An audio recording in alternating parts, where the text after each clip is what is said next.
Hello, good morning mga ka-farmers. Ito, bibidyoan ko lang itong ewan ko kung anong klaseng variety ng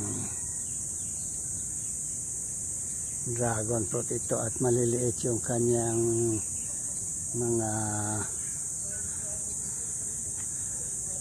sanga. Ayan o. Ano kayang variety ito?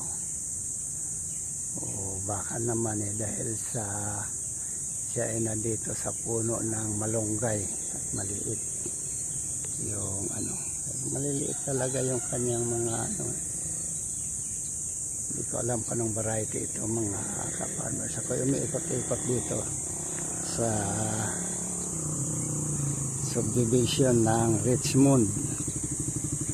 Ito dito sa May Kawayan, Bulacan.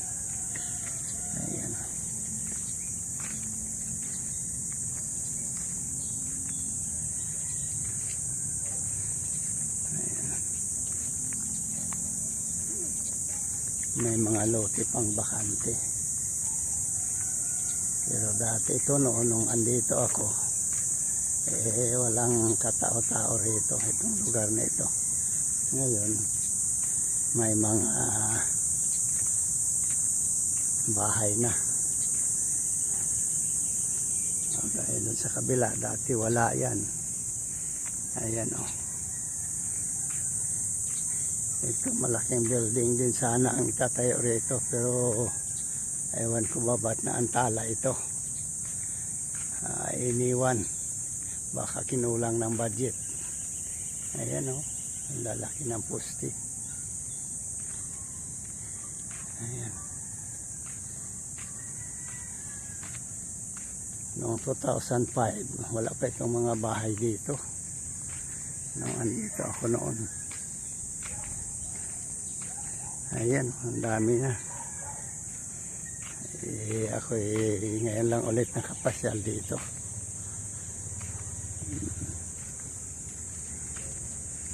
Ayan yung bulaklak na yan, yung tinatawag nilang Dunya Aurora. Ayan. Ayan. Ito, hindi pa rin natatapos, pero tinitirahan na.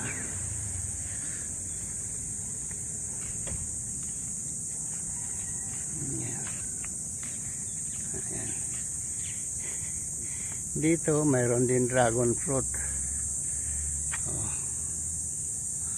Ayan o, pero ayun, maliliit din yung kanyang kuwan. Pero yun, namumulaklak na o. Yung kanyang pinakasanga maliliit. Ano kayang variety ito?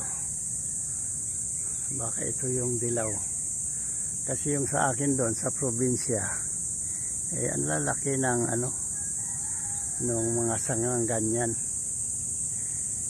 Ito maliliit, so hindi ko alam kung anong variety ito. Okay, hanggang dito lang. Thank you, Lord.